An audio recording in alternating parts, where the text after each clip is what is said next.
前汇报给您的红颜武皇一事，嗜血大法，但所以本宫才可若说一母，老神灵，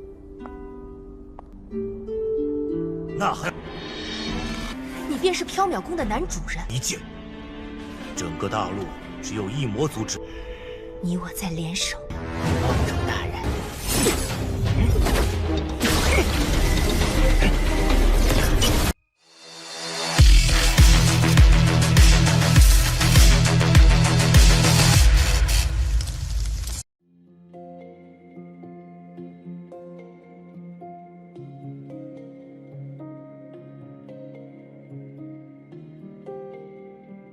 Halo semuanya, selamat datang di Ruang Sinema. Bagaimana kabar kalian semua? Semoga selalu sehat dan baik-baik saja.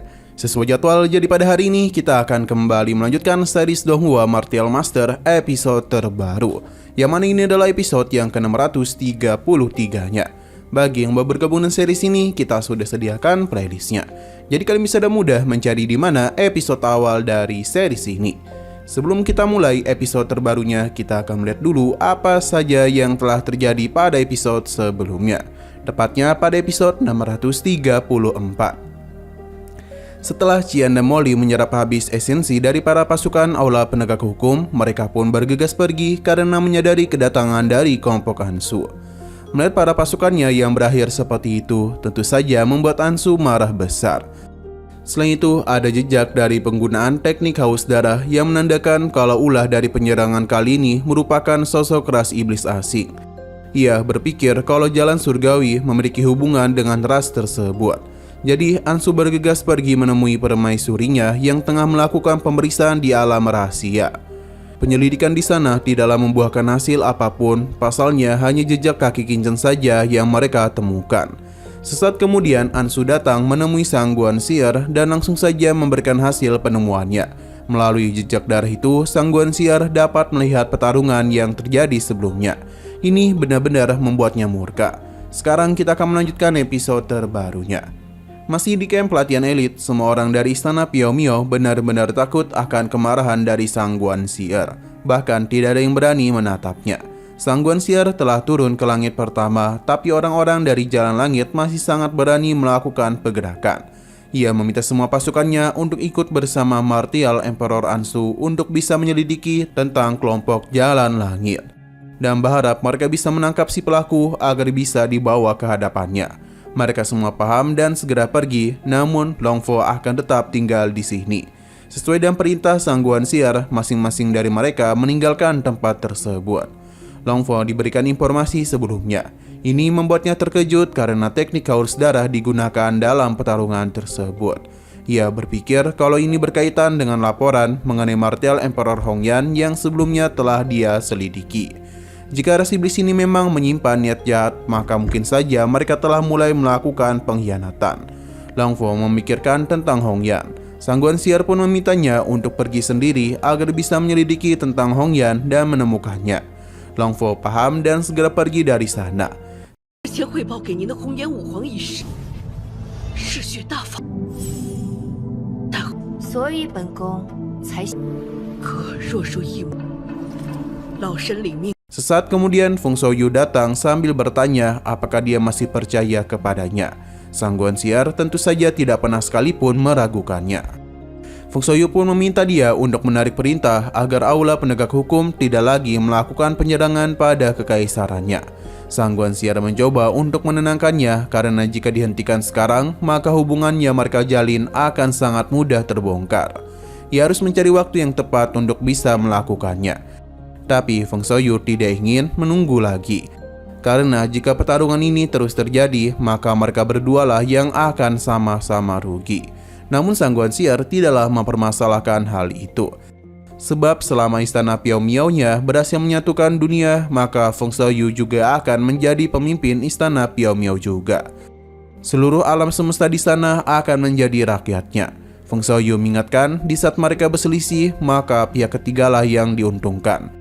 Di seluruh benua ini, hanya ras iblis asing saja yang mengetahui hubungan di antara mereka berdua. Berhubung Feng Xiaoyu saat bucin kepadanya, jadi dia pun percaya kepada Sang Guanxia. Selain itu, dia meminta agar urusan aula penegak hukum bisa segera diselesaikan. Jika ini terus terjadi, maka ia tak bisa menghentikan master kuat lainnya di kekaisaran. 那还你便是缥缈宫的男主人。一剑，整个大陆只有一魔族之。你我在联手。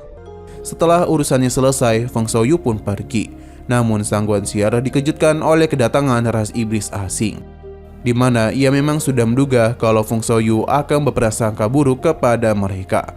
Sementara Sang Guanxiar ingin mendengar penjelasan dari apa yang telah mereka lakukan. Serangan dari Sang Guanxiar dapat mudah dihindari oleh sosok ini. Bahkan kini dia itu mulai memberikan serangan balasan kepadanya. Walaupun begitu, pertahanan Sang Guanxiar sangatlah kuat. Ia bahkan masihlah dapat memberikan beberapa balasan sambil melindungi dirinya sendiri. Serangan sebanyak itu tentu saja membuat sosok iblis ini kesulitan. Dan pada akhirnya satu serangan berhasil mengenai tubuhnya. Dalam kondisi seperti ini, dia itu benar-benar terdesak. Terlebih lagi berbagai serangan Sang Guanxiar sudah mengepungnya. Iblis ini mencoba untuk menenangkannya, pasalnya dia dapat memastikan kalau kejadian ini sama sekali bukanlah perbuatan dari para bawahannya. Ia juga telah mengirim orang untuk bisa menyelidiki hal tersebut. Jika menemukan sesuatu, ia pasti segera menyampaikan hal ini kepadanya.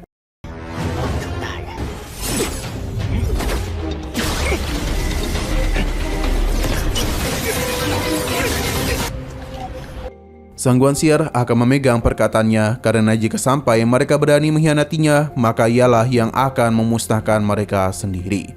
Terlihat dengan jelas kalau iblis ini sangatlah kesal, tapi ia tak bisa berbuat apa-apa. Sementara Feng Xiaoyu ternyata melihat apa yang terjadi barusan. Ia pun penasaran apakah ada hal lain yang tengah disembunyikan oleh Sang Guanxiar dari dirinya. Feng Xiaoyu yang telah kembali ke singgasananya mendapatkan sebuah laporan dari tetuanya. Kalau aula penegak hukum itu teruslah melakukan penyerangan ke berbagai markas kekaisaran di wilayah Wu. Setiap markas teruslah mengeluh karena menganggap kekaisaran tidak berdaya untuk bisa membantu. Jika hal ini terus berlanjut, maka tetuanya takut kehancuran akan mereka alami. Ia pun memberikan laporan situasi mereka yang diserang, di mana Feng Xiaoyu akan melihatnya sendiri. 有何消息？帝国在五域的各个驻地。 Nah, sayang sekali lagi seru-serunya, episodenya harus bersambung dulu. Namun sebelum kita akhiri, seperti biasa, kita akan melihat preview bagian selanjutnya.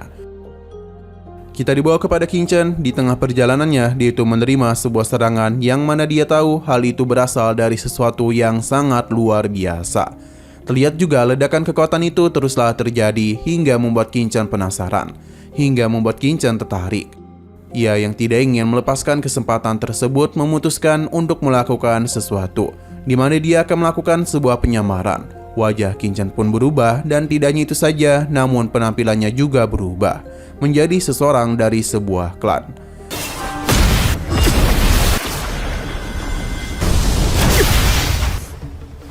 Oke, sekian dulu pada video kali ini. Untuk video selanjutnya akan segera hadir.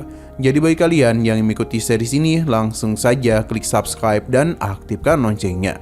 Terima kasih yang sudah menonton video sampai habis. Jika kalian suka pada video ini, klik like dan share ke teman-teman kalian tentang channel ini. Dan ditunggu aja kelanjutannya. Oke, sampai jumpa di video selanjutnya.